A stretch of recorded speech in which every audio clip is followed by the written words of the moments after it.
Quick, what's the first thing that comes to mind when you think of Midnight? Now, I know some people are going to want me to address the clickbait issues, but he did that already a lot better than I could and the change that he wants to make in his video, but I'm going to be giving a unique, fresh perspective that I haven't seen brought up before based off of my personal experience. Now, I want to take a look at a few of our videos that we've collabed on and just tell you what kind of happened and what I learned from them. So, this is one of the videos, the latest, which Midnight played the Ancient Gods 3 YouTube fan game mod. Now, here's the thing about this. It has a title that says, I played the Ancient Gods Part 3, and people did go and say, hey, this has clickbait. What are you doing, man? Well, what you have to realize is, I've actually spoken to Midnight. I've had a conversation with him. We have communicated on things outside of just YouTube comments. I've talked to him on voice chat, and he has been nothing but nice and friendly to me. So I can't really fault him for that. That is good. He wasn't stuck up or he wasn't rude or anything like that. But let's talk about the projects here. This is one to where myself and a whole group of us put together, and when he came to me asking to work with it and to show it on his channel, that was cool. Yeah, like, hey, this is awesome. You know, we take pride in this. And I was a little bit bummed out that I kind of thought it would be something else. Now, hey, hold on just a second here. He did do a Let's Play of the Archpriest, the big boss enemy, which I'm thankful for. I'm glad that he did this on his channel. I was just kind of hoping we were going to go for more like an overall mod playthrough, which is about 10-15 minutes, you know, a review of the mod itself, something like that, instead of maybe like a Let's Play for the Archpriest. But looking back, maybe the communication breakdown happened. Maybe I should have been more clear and say, hey, are you going to review this whole mod, which I kind of thought was what I was getting at and what I had mentioned, but that's just something that we could have done a little bit better. I'm still thankful he did it though, for sure, and I'm glad that he showed it on his channel. But let's talk about the next project we worked together. If I was in a contest and I had $1 million on the line and I had to have 2 people in my hot seat to help me with the lore of the game, I would have Rip and Tear Gaming and Midnight. Yes, now I know he's gotten some crap for, well, you got this lore wrong, or you made this up, or you speculated this way and said it was real, but here's the thing, man. I know he is good at true Doom lore. How do I know? Am I just speculating? Well, no, I had him on a literal quiz show for Doom trivia. So let me play this here. This is the lore. What does Liquor Soltigenta translate to? Land of Argent, Book of Kings, Icon of Sin, or Titan Slayer? And I want you to just check this out with me on this clip here. Well, Mayo was in the hot seat here, and we had some issues figuring out this question. Midnight laughed because he knew this answer. This was the $1 million question, not an easy lore question on here. And pause the video and try it if you want to try the answer here. But Midnight knows what the answer is. Let's see if Mayo gets it right and see what Midnight has to say about this lore. Can I say my? Yeah. What would you go with? Well, when Doom Eternal was still being developed and we got all those codex entries leaked, I read the Book of Kings 1,000 times to do a video. So it's Book of Kings. Okay. And is he right? Was this the right answer? Yeah. See, that's the thing. Like, we can have all this speculation, but I know the answer because I have seen it in person with myself. This is just an example here, right? But we need to talk about a little more than this. So this is when myself and Salty Cow came together for Doomong Us. This is an Among Us video parody that I made on my channel, and we all played together.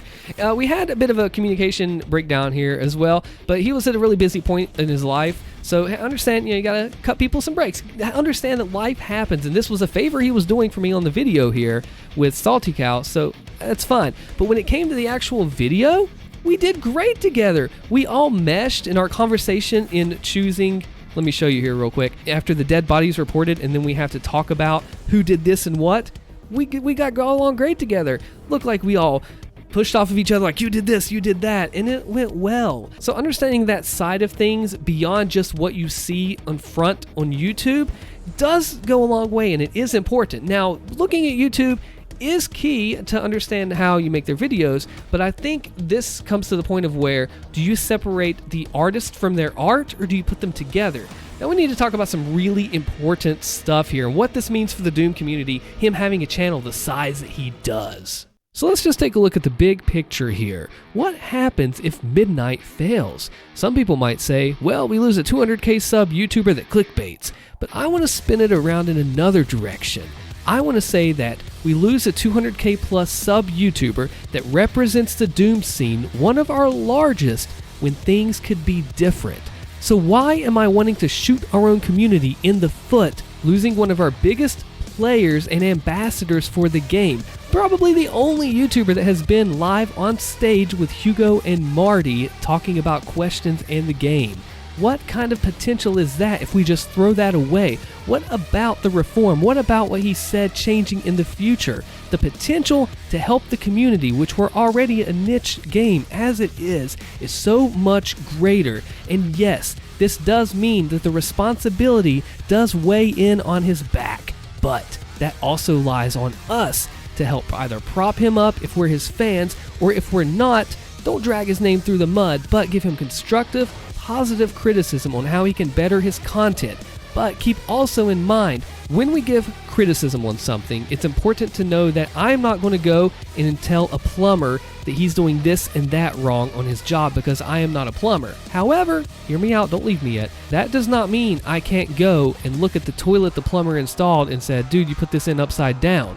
There is a difference between constructive criticism, having knowledge in the field, than being a fan and an advocate of the game that you want to see prosper and you want to see the channels in it grow as well. So I mean, do I wish things were different in the past and some of the choices that are being made on the videos were different? Well, yeah, I mean, I do. I just have to be honest there. I know that could be said for a lot of different things and different intensities of things, but yeah, that's beside the point. Would I tell him this to his face? Also, yes. In fact, I'm going to DM him this video and talk to him about it. Now, if he and I went to QuakeCon, would I meet up with him and have a beer? Absolutely not. I hate beer. I'd order Mountain Dew and he could order whatever he wanted. Oh, wait, you weren't talking about the beer. You were thinking about me and Midnight. Yeah, okay, yes, I would meet up. You know, all that we really have of a man is at his word, and if he will say that he is changing, yes, I know this has happened in the past, give him a chance. And you know what? If he does well, look at the progress. Look at all the gains we have as a community. And if he does happen to fall back, then we as a community are able to say, hey man, you've slipped back a little bit. You said a couple times ago that you would change. What's going on here? I want him to win, because this is a win for not just Midnight, but the Doom community as a whole. You don't have to like someone to still want them to succeed for the greater good of their own personal life and the community ourselves, which we all are in. I just think it's important to look at the greater picture and not just what you see on the front pages of your YouTube recommended feed. Get to know a person. If you're in a Discord with someone, talk to them, ask them more about themselves, see who they really are behind that curtain, opening up in things, talking about things that they normally wouldn't, and figuring out who they really are behind the scenes. I'm in my Discord every day talking to people. I am not shy about saying hello to you if you want to come in there. And I just think that we need to look at this and see what the potential has for the community and where we could go in the future if we just prop each other up instead of ripping each other down. Have I been perfect in this? No, but this video will serve as a way for all of us to learn from, including myself. Because let's be honest here, I have seen situations where someone gets bashed in Discord and the person that's bashing has no idea that other person is in the Discord. You never know who might see what you might have, and when you put something out on the internet, it never truly disappears. So do you think this video has a good point, or am I going to get canceled? Be sure to subscribe to the channel if you like this kind of thing. Check out the next video here. I'm Allstin. Thank you for watching.